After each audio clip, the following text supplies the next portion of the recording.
How is everyone doing today? This is probably my third time making this video just because it's a little hard to put all of these together in a way that makes sense and not too long and not too short, I guess you could say, so that it makes it a little bit easier to understand. But hopefully this is my last time making this video. Today's video is going to be what everybody wants to know, and that is literally from the thumbnail and title, what's happening in Heaven Burns Red JP. They've had a couple of changes from a couple of streams that they've done, and some that target the combat portion of the game, and some that targets the rarity portion of the game. And today we're going to be looking at all of it, all the changes, how this affects global, how this affects you, and also how this affects probably future characters that will come out that may impact your summons. All of that will be in this video, and let's just get straight into it. That way it's a little bit easier and we can make this as short as possible. One of the main things that people are complaining about is the new rarity that is in Heaven Burns Red, and the new rarity is going to be SSR. There are going to be two versions of an SSR. One is going to be a natural SSR, and the other is going to be a SS into an SSR. The part that is normal, that's not that bad, is the SS into SSR. All limited units plus the white suit characters are going to be SSRs. This means Unison Ruka, Unison Yuki, all of these other characters that are Unison characters, which is 2 and 1. These characters will be SSRs and can go into 1 as soon as the update happens. You don't have to do anything extra. Literally just download the update, they'll be SSRs. And then the white suits are all the captains with their white suit. I think these are some of the best designs in the game. These will also be SSRs, which are pretty cool in my honest opinion. These guys still use SS shards to limit break, which is all really nice. The problem we have that people are annoyed about in this I guess say update is that natural SSRs are what the problem are. Natural SSRs, the main problem that people are having in JP is that natural SSRs like Aoi, this brand new one, only can use SSR shards to limit break. So for those that have basically been hoarding their SS shards for characters, there's going to be a whole rarity where you just don't have that stockpile to use, and that is one of the main grievances that people have with this update, which makes it a problem for them. Now I do think this is something that can be a split road when it comes to something good or something bad, because with natural SSRs, of course, only using SSR shards, and it being its first implementation, there really is just two paths they go down. One is they don't give SSR shards as frequent as SS shards, like through events, through conversion, through the monthly pass. They do this type of stuff, then of course that would be bad. But they already have SSR shards in the monthly pass, so that's pretty normal, that's pretty good. They already are planning an end game mode for SSR shards, which will allow you of course to grind them up, which is pretty nice as well. And then only that, I do think that it is possible for them to add some other ways to grab shards, like through score battle would make a lot of sense, through the story events with the points, that would make a lot of sense, just like the other shards. And then not only that, being able to convert them as well, being able to delete SS shards for points to buy an SSR shard. I think that overall would just fix the problem entirely and will allow people to feel like their SS shards aren't to waste, because if there's going to be a brand new rarity, of course they don't want to be scared that their SS shards are going to be useless for the most part. With SSRs being a part of the game and also using their own shards, like I said, this can be something that is fixed. Remember, we are in its first implementation of it. There is room down the road to change the way that you grab these SS shards or the SSR shards, which of course would make a problem for most people because they've been stocking up on their SS shards. So I don't think it's too bad of a thing to have in the game, as long as they put the right resources and also the right mechanics in the game that allow us to be able to convert them, to grind them up as easily as we do SS shards. But other than that, that's the main gripe that people have about it. Another thing about the new rarity, because of course there wouldn't be a new rarity without them having something different about them, is that we do have something brand new in the team menu, and this is of course going to go into why SSRs are really cool, or why a lot of people are looking at them with I guess you could say a good distance away from. SSRs, or all characters actually, all characters can have a support character in the team menu, and that's going to be this little circle at the bottom.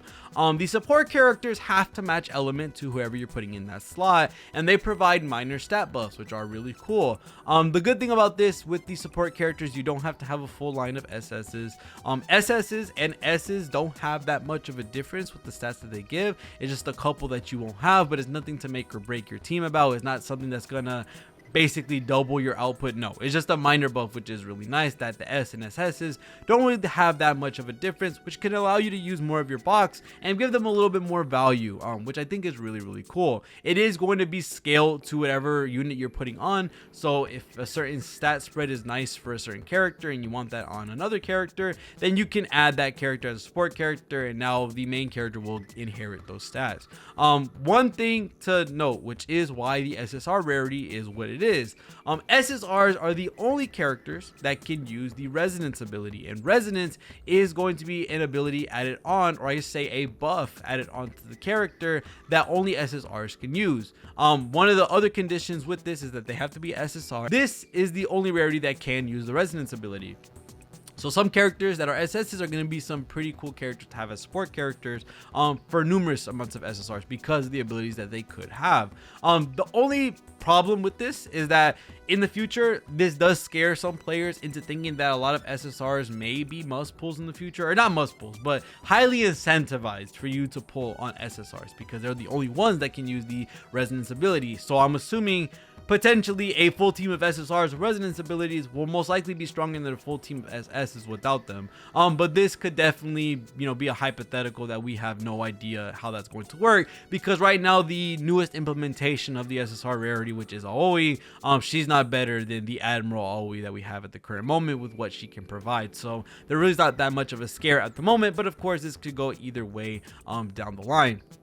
So that is what the new SSR rarities are. You get to have a resonance ability and you can't use SS shards about them. That's the main thing that people have a problem with of course SSRs being a little bit more valuable because of that. And then not only that, you can't use your shards that you've been hoarding for the most part on them, which I think could definitely change. So that is pretty much it for the new rarity. I don't think it's that much of an issue because a lot of it can be fixed by implementing the SSR shards in the same places the SS shards are in. And if that's the case, then we're back to square one, which is a pretty good thing in my honest opinion. It only changes the way we see future SSRs that come out past OE that are natural. How strong are they going to be? And of course, with them being able to use resonance abilities, how much is that going to impact the team? So we're definitely gonna have to wait and see about that, and I'll definitely make a future video updating you if there's anything to talk about with the future SSRs.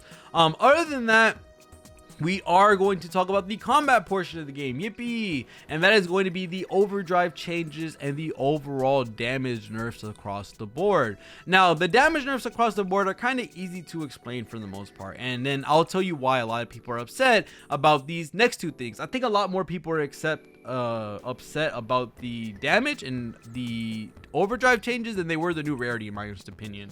I know the new rarity did have some frowns, but I do think realistically that they can change that and make that a normal thing, make that something that can be accepted in the future if they just make it so that you can convert these shards, make it so that you can grind them up. But the damage nerfs across the board are what makes a lot of people upset because of course they're nerfing your favorite character. But the one thing I want to say to assure everybody is that they're nerfing everybody across the board equally, because buffs and debuffs, the way they're calculated at the current moment in global, everything kind of has its own multiplier. So you have the attack buffs, you have elemental buffs, you have mind's eye, you have fragile. All these different things have their own separate multiplier, and they're put together multiplicatively. I'm trying to say this slow so I can actually pronounce it which allows for a lot higher damage output.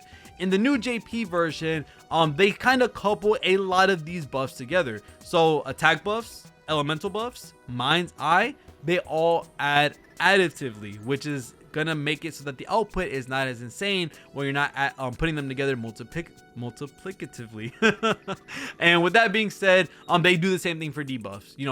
Regular defense down, elemental defense down, fragile, all of these are going to be grouped up additively, which again lowers output by a crap ton. Now this is a universal change to everybody, so everybody's going to be noticing these buffs and debuff nerfs, but this kind of helps the lower floor of the community. So this makes it so that those that are whaled out, those who have every character, those will be the ones that take a little bit of a hit, because of course having all of these elemental buffs, having hit count, having regular attack damage, these all together exploded with extra damage that you were getting with all these buffs because they all had their own separate multiplier. Because of this nerf, it makes it so that you're brought down a little bit. Of course, you still are going to be doing more damage than someone who doesn't have all of these buffs, which I think that's how it should be. If you are going to invest in the game to get all these different buffs, it's a good thing that you're still doing more damage than people that don't. But for the people that are on the lower floor of the damage, so that's for free to plays and low spenders, this kind of buffs you up a little bit more. Because these buffs aren't as, I guess you could say, broken when they're put together, this makes it so that when you are lacking these buffs, so let's say you don't have elemental damage up, but you do have attack up, this makes it so that you're not penalized as much for not having every unit in the game that's going to allow you to debuff fragile, mind's eye, attack buff, elemental buff, field, all of these different things. Not having parts of that team aren't going to penalize you as heavily as it is right now in global. So technically, free-to-play players and low spenders actually get a buff from this damage nerf, while whales do take a tiny hit, but they still are going to be doing more damage. Of course, it kind of brings the floor higher to the middle and the whales a little bit lower to the middle, which is a pretty good thing for the most part, allowing whales to still have the advantage, but also making it so that free-to-play players and regular players can kind of play catch up with not having as many characters. So I don't think that's too much of an issue. The issue with this being done is not that the nerfs are happening. Some people are complaining about the nerfs because of course they're nerfing your favorite character. But with that being said, the main people are having an issue of is that bosses and other content in the game haven't been scaled to the damage nerfs that just happened. So it could be a scheduling issue, it could be something that they haven't planned for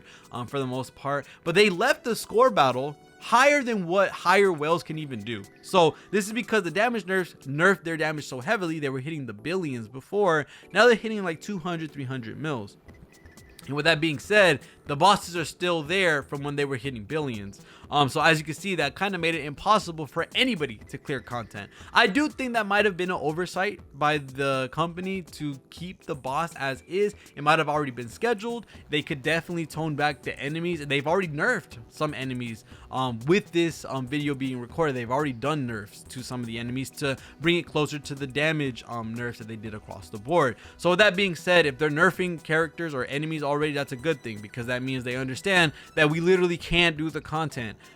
With that being said, that's what most people are complaining about, and we have gotten changes related to that, which is thankfully so. So it's not going to be too bad of an issue by the time it might hit global, which is a really nice thing. So overall, they're gonna be doing a damage nerf across the board. It kind of helps out lower spenders, it helps out free-to-play players, and then not only that, the last thing to talk about as well is that for those that have elemental teams and for those that have pierce teams, this will allow that gap that elemental teams had over pierce teams to kind of narrow a little bit, because the elemental buffs and mind's eye and all of those different buffs aren't as potent anymore because they get put together additively. Pierce crit is going to be a little bit better because they're not missing that elemental portion of the buff. So the ceiling of elemental teams kind of got brought down a little bit more to match pierce crit. So if you have an Inori, you're pretty much set for future content. In all honesty, this kind of brings Inori's value a little bit even higher because of these nerfs, which, like I said, this is actually a pretty good thing for a bunch of different players, not only free to play and low spenders, but some characters end up getting buffed from this, so this adds a little bit more value to your box potentially, which I could probably make a video on its own on which characters are even more valuable now that these buffs have happened. But that is overall what's happened the combat side. To talk about the last thing, which are the OD nerfs. OD actually has some pretty good quality of life changes and some nerfs that were put to it. I do think, in all honesty, they are already rolling back some of the changes that they've done for OD. So let's talk about the quality of life. Now OD has charges now. You have 9 charges of OD, and each bar of OD that you use consumes the respective amount of charges. So let's say you do OD 3, you are going to take up 3 charges out of the 9. So that means you have 6 more 3-bar OD drives. Well, that is basically one of the nerfs that they've done, is that they are now capping you on OD. This is literally targeting infinite OD looping, which some people have done to be able to clear content. My honest opinion, I understand why some people would be mad about this. this investing into a team to do infinite OD and now it being hard nerfed and hard countered does put a bad taste in your mouth for sure. But right now you can only use 9 bars of OD, and you can actually pick how much OD you want to use, which I think is a really cool quality of life that they added. If you have 3 bars of OD, it'll give you the option to use 1 bar, 2 bars, or 3 bars. And with that being said, your respective amount of bars that you're using uses those amount of charges, and also gives you a brand new buff as well, which is going to be a brand new multiplier to give you more damage across the board with your team, which is a really nice thing to have. So you kind of want to shoot for OD3 by the time you want to do your kill on the enemy, which is really nice. Other than that, there is going to be one thing to talk about, which they have already removed, but it would be nice to talk about, which is going to be OD had a cooldown in its first, I could say, version of changes. OD1 gave a 1 turn cooldown, so this means you couldn't use OD if you only used 1 bar for the next turn. Using OD2 would put your OD on cooldown for 2 turns, and then using OD3 would put your cooldown for 3 turns. That was something that everybody hated, and that really made people upset. They have since changed that, so now OD does not have the cooldown anymore, which is a really good thing. But it does still have the charges to counter the infinite overdrive looping, which makes a lot of sense. And then other than that, that is pretty much it for the OD changes, the combat changes, and the brand new rarity. A lot of the things that I did mention in this video can be changed and can be accounted for future content to make everything a positive rather than a negative. We really got to see the rarity change, or the extra rarity, how it's going to be implemented in the future. They've already said that they don't plan on spamming SSRs like SSs. They want to just use SSs as the general, good rarity, and then SSRs are going to be the big boys, the characters that come out on big celebrations like anniversary and potential things like Golden Week and anything else. So those might be where the SSRs might come from. We're going to have to see their value in the future. And then other than that, the combat buffs, realistically, the damage nerf across the board isn't too bad. Lowers the ceiling, heightens the floor a little bit. And then not only that, the OD nerfs, I kind of don't think limiting OD to 9 isn't that bad. Of course, for those that invested in infinite OD, I'm sorry for you. I still do think you have a reason to be upset, but for 9 OD bars for a normal player, you usually don't see that. You usually don't see 3 OD bars realistically, or 3 OD bars 3 times, because other than that, the enemy would already be dead for the most part. So I don't think a lot of these changes are absolutely insane, and I do think a lot of them can be changed for the better over time, but of course we have to see what happens. One thing I know a lot of people are asking right now at the end of this video: does this impact your polls for the future? The big answer to this for the most part is no. A lot of the SSRs that get converted over, which are the Unison and the regular ones, you can use SS shards anyway, and they provide some nice buffs, of course, with the resonance abilities, and they also provide themselves with another limit break passive for having SSR's max limit broken. But it's not something to must pull over. It's just a really nice to have thing, which I think is a really good thing to look at. SSRs in the future, natural ones, as of right now, OE isn't better than her Admiral counterpart, so we really don't know how strong that's going to be.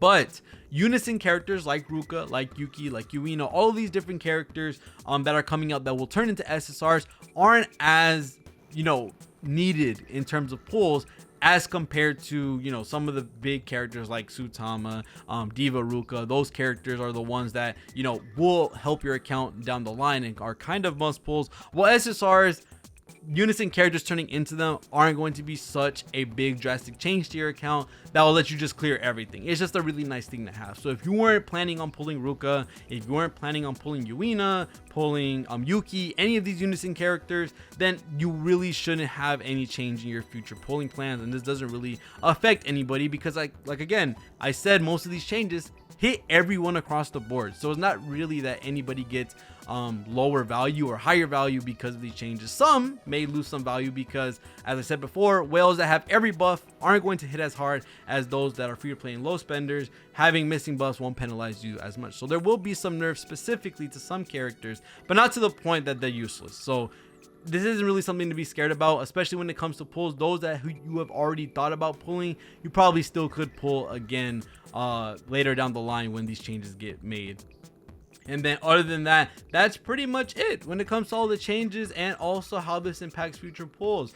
This actually just makes a lot of characters even better that you probably already have, and any characters that we don't have yet that are in the future, we're gonna be pulls anyway, and they're not really affected by the changes either. So other than that, that's gonna be it for this video when it comes to all the things happening in JP. And other than that, that's gonna be it. Thank you guys so much for watching. I'll wait to the end of the video. Let me know what y'all guys think about the changes, if there's anything that y'all want me to clarify, if there's anything you want the comments to clarify, because there may be some people that have a little bit more additional information. But from what I gathered from some JP players, what I gathered from all the stuff that I've been shown, it's really not an insane amount of issues to have. It's just some things that are a little bit unfortunate and some things that they could possibly change. But other than that, thank you guys so much for watching. See you on the next one, and peace.